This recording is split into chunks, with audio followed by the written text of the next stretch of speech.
The purple sky of Vexar Prime filled with celebration lights as the High Council announced their newest discovery. A small blue planet, third from its yellow star, contained abundant resources and a species that appeared to be in its early development stages. Kralthex, the lead scientist of the expedition, displayed holographic images of Earth to the gathered crowd. As you can see, Kralthex explained, pointing to scenes of human conflict, pollution, and political disagreement. These creatures have basic tool use and primitive social structures, but lack the unity and purpose that defines true sentience. The council members nodded in agreement. They had seen this pattern before on other worlds, resource-rich planets inhabited by creatures that had not yet achieved true civilization were perfect for colonization under Vexari law. The humans fight among themselves constantly, Kralthex continued. They damage their own environment and appear unable to form planetary consensus. Our assessment classifies them as primitive semi-sentients, suitable for management during our resource extraction. The Council approved the plan unanimously. Within days, a fleet of scout ships left Vexar Prime, beginning the 6-month journey to Earth. On Earth, in the underground levels of NASA's research facility in Houston, Dr. Olivia Welch stared at her computer screen with growing concern. The radio signals from Saturn's moons had changed. For 3 years, she had monitored what everyone else believed were natural emissions, but Olivia knew better. The patterns were too regular, too precise. "Greg, take a look at this," she called to Major Gregory Hoffman, who had been assigned as military liaison to her department 6 months ago. "The signals have intensified and they're directional now." Major Hoffman leaned over her shoulder, his expression serious as he studied the data. "They're coming this way, aren't they?" Olivia nodded. "I think so. And based on the signal strength increase, they're coming fast." Within hours, they presented their findings to the Joint Chiefs of Staff in Washington. General Peter Blackwood listened carefully, then made a decision that would later be recognized as humanity's first step toward survival. "We keep this quiet," he said. "No public announcements, no panic. Dr. Welch, I want your team to develop detection methods that can track these visitors when they enter our solar system. Major Hoffman, assemble a response team from all military branches. We'll hope for peaceful contact, but I want options." Across the globe, similar conversations were happening. In Beijing, Moscow, London, and Delhi, scientists had detected the same signals. Unlike the movies where countries kept secrets and competed with each other, a quiet cooperation began. Humanity, for all its divisions, sensed a common threat. 64. Days later, the first Vexari scout ships entered the solar system. Their cloaking technology, advanced by Earth standards, was nevertheless detected by the new arrays Olivia's team had developed and installed on Earth and the Moon. Commander Diane Patterson of the newly formed International Space Coalition watched the monitor as 3 alien vessels approached Earth orbit. Her team, composed of military and scientific specialists from 23 nations, operated from a hidden facility beneath the Swiss Alps. "They're scanning our cities," reported Keith Dawson, the communications specialist. "Heavy focus on power, plants, military bases, and population centers." Diane nodded. "Just as we expected. Let's show them what they expect to see." She gave the order, and across Earth, carefully choreographed activities began. Military units conducted routine exercises, power plants operated normally, and civilians went about their daily lives, unaware they were being observed. Below ground, however, humanity was preparing. Manufacturing facilities worked around the area clock producing components for weapon systems designed based on theories about the aliens' technology. Scientists analyzed every bit of data from the scanning ships looking for weaknesses or patterns. When the Vexari finally made direct contact, landing a small delegation outside the United Nations building in New York, Earth was ready. The chosen representatives, including Commander Patterson and Dr. Welch, greeted the aliens with practiced calm. The Vexari ambassador, Zren Tox, stood nearly 7 feet tall with iridescent blue skin and 4 arms. His translator device converted his clicking speech into English. "We come with greetings from the Vexari Dominion," the mechanical voice announced. Your world has been noted as suitable for partnership in our resource development initiative. Olivia smiled politely while mentally cataloging every detail of the alien's appearance, equipment, and mannerisms. The slight pause before partnership told her everything she needed to know about the Vixari's true intentions. Earth welcomes the opportunity for peaceful exchange, she replied, using phrases carefully crafted to appear welcoming while committing to nothing. The initial meeting lasted 3 hours. The Vixari presented themselves as benevolent visitors, offering to share some technologies in exchange for mining rights and temporary use of certain land areas. What they didn't realize was that humans had been negotiating with each other for thousands of years. Every offer was met with carefully calculated responses designed to delay and gather more information.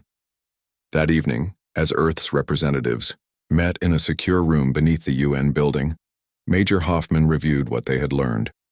Their technology is approximately 200 years ahead of ours in propulsion and energy systems, he reported.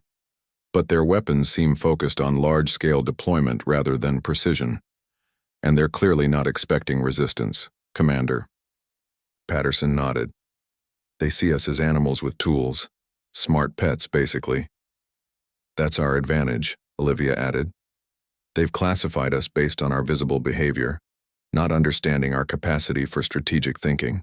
They see our wars and conflicts as evidence of primitive minds, not recognizing them as the complex social behaviors they are. The group developed a plan. Earth would appear receptive, but confused by the Vixari proposals, creating the impression of a species struggling to comprehend. Meanwhile, every interaction would be analyzed for information that could help humanity prepare for what was likely coming, an invasion. As the meeting ended, Olivia pulled Major Hoffman aside. The facility, lights had dimmed for the night cycle, casting long shadows across the concrete walls. They think we're animals, she whispered. That might be our only advantage. Greg nodded slowly. Animals fight for survival instinctively, but humans... He paused, his expression hardening. Humans calculate, and that's what will save us. Outside, the Vixari ships hovered in Earth's orbit, their crews confident in their assessment of the simple creatures below. They had no way of knowing that beneath the surface, humanity was already preparing for a fight that would shock the galaxy. 3 months passed since the first meeting with the Vixari. Their ships now openly orbited Earth, and small bases had been established on the Moon and Mars. To the aliens, everything was going according to plan. The humans appeared disorganized, often argumentative and slow to understand Vixari technology. Zrentox, now the official ambassador to Earth, reported regularly to the High Command that colonization could proceed without major obstacles. The humans continue to behave as expected, Zrentox stated in his latest report. They argue among themselves about our requests for resource rights. Some groups oppose while others support our presence. Their lack of unity makes them easy to manage. What Zrentox did not know was that the apparent confusion and disagreement were carefully orchestrated. In the underground command center in Switzerland, Director Alan Russell of Global Intelligence coordinated the largest deception operation in human history. The Vixari continued to take the bait, Alan told the gathered representatives from Earth's major nations. They believe our political squabbling is genuine. Meanwhile, how are we progressing with the technology? Dr. Olivia Welch stepped forward, her eyes tired from countless late nights. We've made significant breakthroughs. The pieces of damaged equipment the Vixari discarded have given us invaluable insights. We now understand the basics of their shield technology and have adapted some of our weapons to counter it. The Vixari, believing humans incapable of understanding their advanced technology, had grown careless. They disposed of broken equipment without concern, not realizing that human engineers were collecting and studying every piece. Major Hoffman, now promoted to colonel, pulled up a holographic map showing Vixari positions throughout the solar system. Their patrol patterns are consistent and predictable. They've established 14 bases on the Moon, 8 on Mars, and 3 on Europa. But they've concentrated their defensive systems to protect against threats from space, not from Earth. They still don't consider us a serious threat. This was the critical advantage humans needed. While the aliens looked outward for potential rivals from other star systems, they paid little attention to the primitive humans supposedly struggling to comprehend their visitors' advanced society. In a facility beneath the Rocky Mountains, Lieutenant Samantha Cruz supervised tests of modified missile systems. The underground chamber echoed with the whine of machinery as technicians made final adjustments to a prototype weapon. This EMP device is specifically calibrated to the frequency of Vexari shields, she explained to visiting officials. In theory, it should disrupt their protection systems without affecting our equipment. One of the officials looked concerned. In theory? We're betting a lot on theories, Lieutenant. Samantha nodded seriously. That's why we need to test it, and that's why Operation Broken Wing is so important. Operation Broken Wing was perhaps the most daring part of humanity's plan. Next week, a Vexari transport ship would suffer an accident near Earth's atmosphere. The ship would appear to malfunction, forcing it to land for repairs. This would give Samantha's team their first chance to test their weapons on actual Vexari technology. Meanwhile, in a university basement converted to a secure facility, Dr. Noah Bennett worked with a team of linguists to crack the Vexari communication codes. His small office was filled with computer screens displaying alien language patterns and mathematical formulas. I think we've got it, Noah said, his excitement visible as he showed a colleague his latest breakthrough. These patterns here aren't just language. They're navigational coordinates for their fleet. He pointed to a series of symbols on his screen. And according to this, a large group of ships is scheduled to arrive in 8 weeks. The information was immediately relayed to Commander Patterson, who called an emergency meeting of the Earth Defense Council. Representatives from 30 countries gathered via secure channels to hear the news. We may have less time than we thought, Diane explained, her face grave as she displayed the translated Vexari communications. According to Dr. Bennett's team, this isn't just another supply convoy, it's what they call a harvesting fleet. The room fell silent as the implications became clear. The Russian representative spoke first. Harvesting? They plan to harvest us? Not just us, replied Olivia, who had been studying Vexari biology and culture. Based on patterns from other worlds they've colonized, they'll start with massive resource extraction, minerals, water, plants. But eventually, yes, they consider less advanced life forms as resources too. The Chinese representative leaned forward. Then our deception must continue. If they learn we understand their plans, they might accelerate their timeline. Everyone agreed. The carefully orchestrated chaos would continue. Nations appearing to argue about Vexari demands, politicians making confused statements, military forces conducting only standard exercises visible to alien observers. Below the surface, however, production accelerated. Hidden factories worked around the clock, creating weapons designed specifically to target Vexari weaknesses. Space launch facilities disguised as commercial operations positioned satellites that were actually armed platforms. And in oceans worldwide, submarines carrying specially designed missiles moved into strategic positions. At a seemingly routine diplomatic meeting the following day, Zrentox presented new demands to the United Nations Council.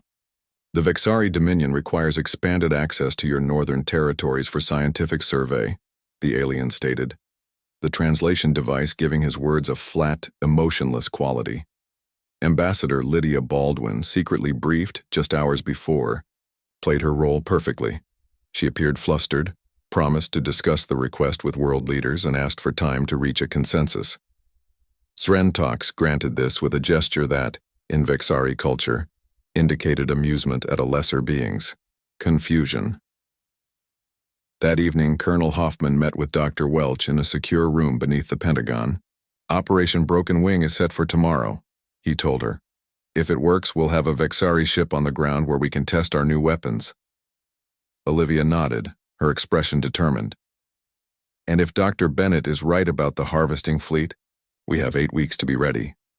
Do you think we will be? Greg asked. Olivia stared at the map showing Vexari positions throughout the solar system. They've had thousands of years to perfect space travel, but we've had thousands of years to perfect something else. Warfare. They're about to learn what humans are truly capable of, when our survival is threatened. Outside, as night fell over, Earth Vexari ships continued their patrols, their crews confident in their superiority over the simple creatures below. In 8 weeks, that illusion would be shattered forever. 8 weeks passed quickly. Operation Broken Wing had succeeded beyond expectations.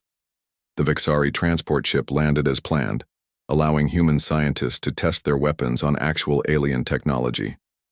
The results confirmed their theories. The modified EMP devices effectively disabled Vexari shields.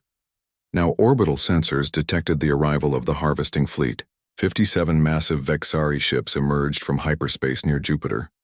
Their commander, Admiral Zeklar, was a veteran of 12 successful planetary acquisitions. He reviewed the reports from Ambassador Zrentox with satisfaction. The human response continues to be disorganized, Zeklar told his officers. Their primitive weapons pose no threat to our ships. Begin deployment to the primary resource centers they call cities. The harvesting fleet spread out, positioning ships above major population centers around the globe. In New York, Tokyo, London, Moscow, Beijing, and dozens of other cities, people looked up to see enormous alien vessels hovering overhead. Some panicked and fled. Others stayed and watched. The Vexari interpreted both reactions as the confused response of a primitive species. In the command center beneath NORAD, Colonel Vincent Diaz monitored the Vexari deployment. The room was tense but orderly as military personnel tracked each alien ship. All Vexari vessels have reached their positions, reported a young lieutenant. They're holding steady at approximately 20,000 feet above each target city. Vincent nodded and opened a secure channel to the global defense network. This is Colonel Diaz. The harvesters are in position. All stations prepare to execute Operation Thunderbolt on my mark. Around the world, hidden missile silos opened. Submarines surfaced in oceans. Disguised satellites repositioned themselves. 8 weeks of frantic preparation had led to this moment. In orbit, Admiral Zeklar gave the order to begin the first phase of harvesting. Activate collection fields. Start with water and mineral resources. He watched with pride as his ships powered up their extraction beams, designed to pull resources from the planet below. At that moment, Colonel Diaz spoke a single word into his communication device. Mark. Across Earth, humanity revealed its true capabilities. From hidden launch sites, thousands of missiles rose toward the alien ships. These weren't nuclear weapons, which would damage Earth itself, but the specialized EMP devices developed using Vexari technology. The aliens didn't immediately react. Their sensors detected the launches, but their intelligence suggested human. Missiles posed no threat to their advanced shields. By the time they realized these were no ordinary weapons, it was too late. The first wave of EMP missiles detonated near the alien ships. Specifically calibrated energy pulses disrupted the Vexari shield frequencies. Ship after ship suddenly found its protective barriers failing. In his command ship, Admiral Zeklar watched in shock as warning signals flashed across his control panels. Impossible. Shields are failing across the fleet. How can these primitives? A second wave of missiles struck the now vulnerable ships. These carried conventional explosives targeting the weak points identified during Operation Broken Wing. Explosions rocked the alien vessels. Deploy fighters, Zeklar ordered. Destroy their launch sites. Thousands of smaller Vexari craft poured from the larger ships diving toward Earth. They expected to encounter primitive aircraft easily outmatched by their superior technology. Instead, they met a different surprise. In the skies above North America, Dr. Olivia Welch sat in the cockpit of something the Vexari had never imagined possible, a fighter jet incorporating reverse-engineered alien technology. She led a squadron of 30 similar aircraft, piloted by the best pilots from nations around the world. Eagle Squadron, engage enemy fighters, she ordered. Remember their attack patterns from the simulations. They rely on speed, not maneuverability.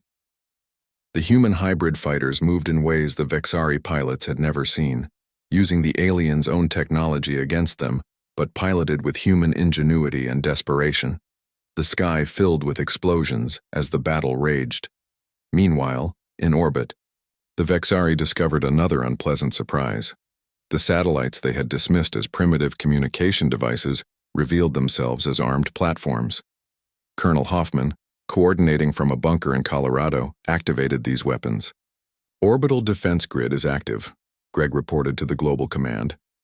Targeting Vexari reinforcement ships now.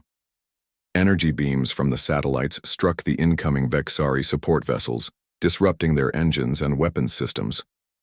The aliens found themselves unable to send reinforcements to the ships already engaged over Earth. In the oceans, Captain Kelly Wright commanded the submarine USS Barracuda.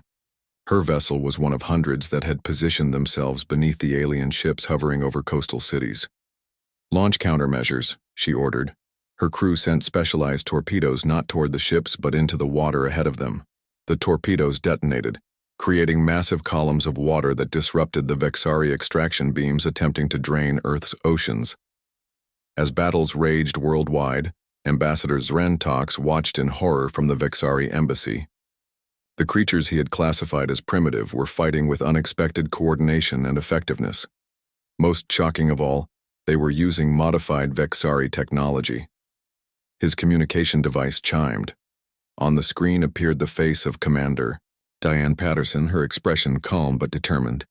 "Ambassador," she said, "I believe it's time for a more honest conversation about your intentions for Earth." "How?" Zrentox demanded. "How did you develop weapons that could penetrate our shields? Your species was assessed as pre-space flight. Primitives." Diane smiled thinly. "You believed us to be animals acting on instinct. We've spent centuries perfecting the art of warfare against ourselves. Did you really think we would be unprepared for you?" Across Earth, the coordinated human response continued. The Vexari harvesting fleet, expected to easily subdue a primitive world, found itself fighting for survival. Ships that had conquered dozens of worlds were now falling from the sky, defeated by a species they had fatally underestimated. In his damaged command vessel, Admiral Zeklar watched his carefully planned harvest turn into disaster. "Retreat," he finally ordered. "All ships, disengage and regroup at the Mars base." As the surviving Vexari ships fled Earth's atmosphere, humans worldwide celebrated their first victory. But in the command centers and military bases, leaders knew this was only the beginning. They had repelled the first wave, but the Vexari would return with greater numbers and better preparation. Colonel Hoffman joined Dr. Welch as she climbed from her fighter jet after the battle. Despite her exhaustion, she smiled at him. "They know what we are now," she said. "The element of surprise is gone." Greg nodded. "Yes, but so is their illusion of superiority, and now we take the fight to them." On screens worldwide, President William Carter addressed humanity. "Today we have shown that Earth will not be harvested. We are not animals to be hunted. We are humans, calculated, determined, and united in our will to survive. The battle for Earth has been won. Now begins the battle for our solar system." 2 weeks after Earth's first victory, humanity was not celebrating. Instead, they worked with urgent purpose. In shipyards hidden beneath the ocean and in underground facilities, construction teams labored around the clock. The first true human spaceships were taking form. Admiral Patricia Rivera walked through the massive underwater construction bay in the Pacific. Workers welded panels to the hull of Earth's first battlecruiser. The vessel combined human engineering with Vexari technology, captured during the battle. "How soon until she's ready?" Patricia asked the chief engineer. 3 days, Admiral," he replied. "We're installing the modified Vexari engines tonight. The weapon systems are already operational." Patricia nodded with satisfaction. Similar scenes played out in hidden facilities around the world. Humanity was building a fleet, preparing to take the war to the enemy rather than waiting for the next attack. On Mars, the Vexari were not idle. Commander Drelvex had taken charge after Admiral Zeklar's death during the retreat. He fortified the Martian base, doubling its defensive systems. "The humans cannot possibly reach us here," he assured his officers. "Their victory on Earth was merely defensive luck. They have no spacecraft capable of reaching Mars, let alone engaging our forces." What Drelvex did not know was that humans had been secretly developing space travel technology for decades. Even before the Vexari arrived, organizations like NASA and private companies had created experimental craft. Now, with alien technology to study, human engineers had made incredible leaps forward. In a secure facility beneath London, Eric Winters led Earth's cyber warfare division. His team had studied the computer code recovered from damaged Vexari ships. Now they were ready to deploy their weapon. "The virus is complete," Eric told the gathered military leaders. "We planted it in the systems of the Vexari ships that retreated from Earth. When activated, it will disrupt their navigation systems and communications." Commander Patterson, joining via video link from the Pentagon, looked impressed. "When can we activate it?" "As soon as our fleet reaches Mars orbit," Eric replied. "The virus needs to be triggered by a specific signal from our ships. Once activated, it will spread through all connected Vexari systems." The plan was in motion. While the Vexari believed humans were celebrating their small victory on Earth, humanity was preparing a bold offensive strike. 3 days later, Admiral Rivera stood on the bridge of the USS Defender, Earth's first space battlecruiser.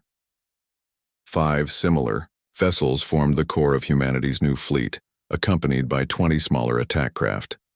They rose from hidden bases around the world, shocking civilians who had no idea such ships existed. "All vessels report ready, Admiral," her communications officer announced. "Very good," Patricia replied. "Begin acceleration toward Mars. Engage stealth systems once we clear Earth orbit." The fleet moved away from Earth, their hulls incorporating Vexari stealth technology to hide from alien sensors. This would be humanity's most daring move yet, taking the fight directly to Mars. On the Red Planet, Drelvex received disturbing news. Several of their lunar observation posts had gone silent. Reports suggested possible technical failures, but the commander felt uneasy. "Send a scout ship to investigate," he ordered, "and increase our alert status." The scout ship never returned. Unknown to the Vexari, a small team of human special forces had already infiltrated the moon bases. Led by Dr. Lauren Phillips, these soldiers used adaptive camouflage technology developed by studying Vexari stealth systems. "Lunar outposts secured," Lauren reported to Admiral Rivera. "Their communications have been replaced with automated responses. The Vexari on Mars still think their moon bases are operational." The human fleet continued its journey, hidden from Vexari sensors. 6 days after leaving Earth, they reached Mars orbit. The planet's rusty surface filled the view screens of the human vessels. Several Vexari ships patrolled the area, unaware of the approaching threat. "All ships, this is Admiral Rivera. Commence Operation Red Dawn." The human fleet decloaked simultaneously, appearing seemingly from nowhere. At the same moment, Eric Winters in London activated the cyber weapon. Throughout the Vexari fleet, systems began to fail. Navigation computers showed false information. Communication channels filled with static. "What's happening?" Drelvex demanded as alarms sounded throughout his base. "Where did these human ships come from?"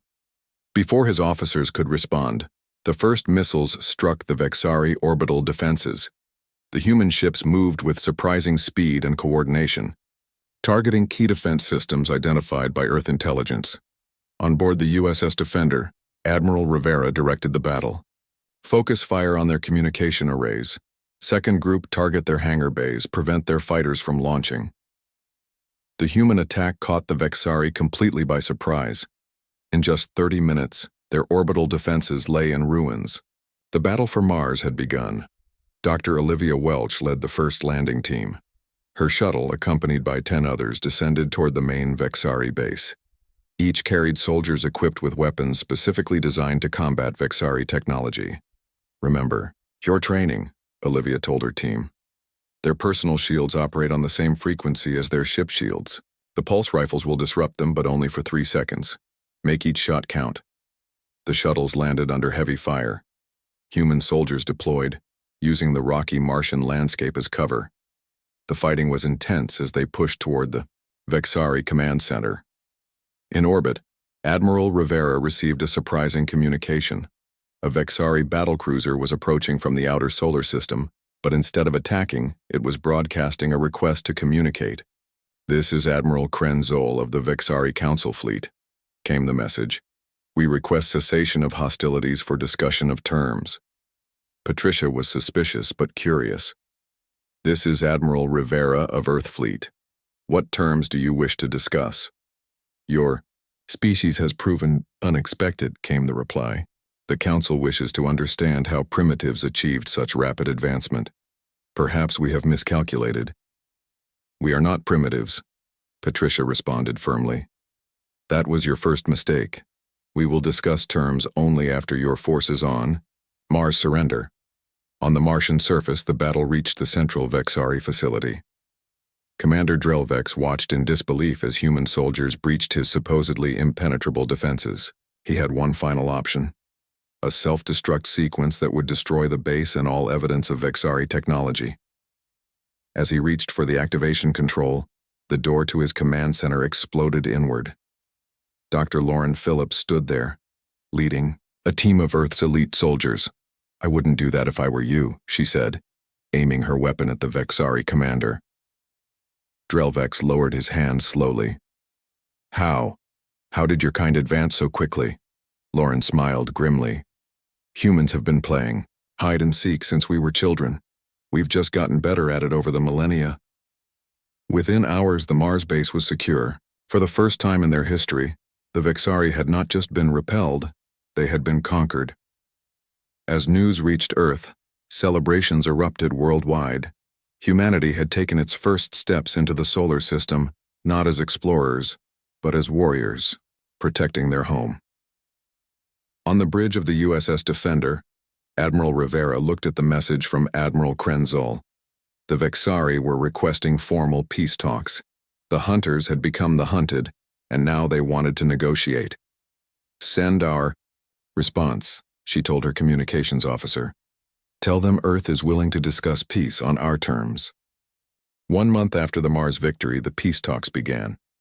The United Nations headquarters in New York served as the meeting place. Security was tight as the Vexari delegation arrived. This time, they came not as conquerors, but as equals seeking agreement. President Elaine Montgomery led the human delegation. Behind her calm exterior was a calculated mind that had guided Earth's response to the invasion. With her sat representatives from every major nation, along with military and scientific advisors. Admiral Krenzol led the Vexari group. His tall blue form seemed less imposing now. His forearms, kept close to his body in what humans had learned, was a posture of respect rather than dominance. "We come to negotiate terms of peace," Krenzol began, his translation device converting his clicks and whistles into English. "The Vexari High Council wishes to avoid further conflict." "President." Montgomery nodded. "Earth is also interested in peace, Admiral. But first, we must address what brought us to war." The negotiations lasted 5 days. The Vexari, accustomed to dictating terms to conquered worlds, found themselves in an unfamiliar position. Humans, despite their relatively primitive beginning point, had proven themselves dangerously adaptive and unified in crisis. "Your terms are severe," Krenzol protested on the 3rd day. "Requiring all Vexari forces to withdraw beyond Neptune's orbit would leave us unable to protect our research installations." "Those installations were built in our solar system without permission," Dr. Olivia Welch pointed out. "They represent the first step of an invasion plan that would have resulted in our destruction." The truth hung in the air between them. The Vexari had come to harvest Earth, treating humans as animals.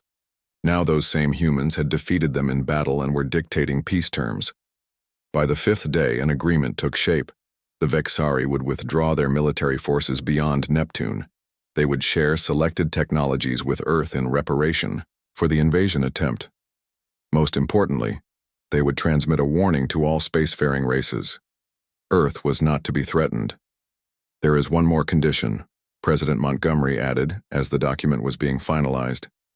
"The Vexari must acknowledge that humans are not animals to be harvested. We are a sentient, sovereign species with all rights that status entails." Krenzol hesitated, then made a gesture of agreement. "The Vexari High Council acknowledges this truth. Your species has proven itself through action rather than mere appearance or technology level." The peace treaty was signed the next day. The Vexari delegation prepared to depart, Ambassador Zrentox, who had remained on Earth during the conflict, approached Dr. Welch. "There is a question that troubles me," he said. "How did your kind advance so quickly? We assessed you as pre-unified, centuries from true space capability." Olivia smiled. "Your assessment wasn't entirely wrong. We were divided, fighting among ourselves.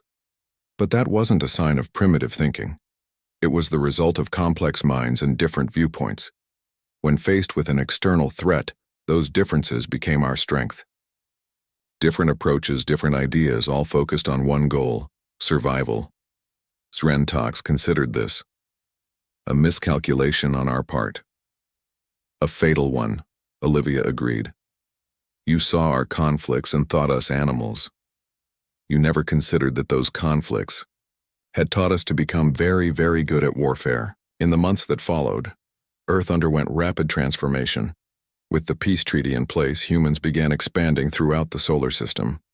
The fleet that had defeated the Vexari grew, now focused on exploration as well as defense.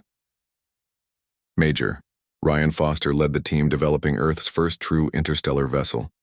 Based in the former Vexari base on Mars, his engineers combined human creativity with alien technology to create something new. "The FTL drive is ready for testing," Ryan reported to Admiral Rivera during her inspection visit. "If successful, this ship could reach Alpha Centauri in less than a month." Patricia examined the sleek vessel in its construction bay. "The Vexari showed us what was possible. Our calculations just proved more accurate than theirs." The ship, named Explorer, made its first successful test flight 6 weeks later. Humanity had taken its place among the stars far sooner than anyone could have predicted before the Vexari arrived. On a clear evening 1 year after the invasion, Dr. Olivia Welch sat with Zrentox on the roof of the new Interspecies Cooperation Center in Geneva. The Vexari had chosen to remain on Earth as an ambassador, one of the few aliens permitted within the inner solar system. "Your people continue to surprise us," Zrentox said, watching a shuttle lift off from the nearby spaceport. "In 1 year you've established bases on Mars, Europa, and Titan. Some in the Vexari Council fear you will soon expand beyond your solar system." "Is that why 3 Vexari observation ships are stationed near Pluto?" Olivia asked with a knowing smile. Zrentox made a sound that his translation device interpreted as laughter. "I see our stealth technology is no longer effective against your sensors. We learn quickly."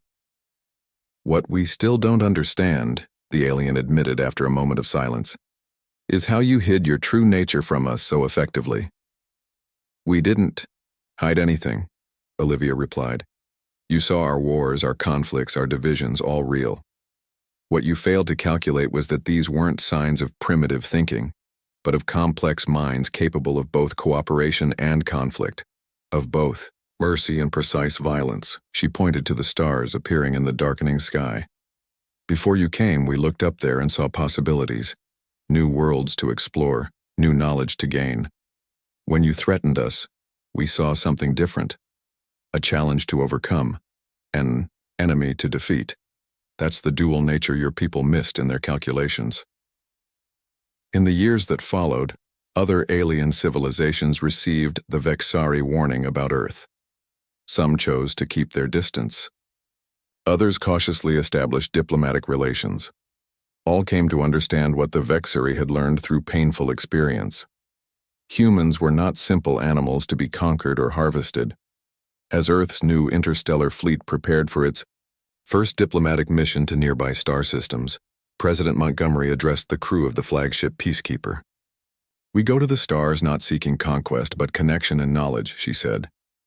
"Yet those we meet should understand this truth. Humans are not simply explorers or scientists or diplomats. When threatened, we become calculated killers, applying our full intelligence and determination to survival. We offer friendship to the cosmos, but we will never again be underestimated." The message spread throughout known space. Approach Earth with respect, for its inhabitants were neither prey nor predator, but something far more dangerous. Beings who could be either, as circumstances required. and who calculated their actions with deadly precision when survival was at stake.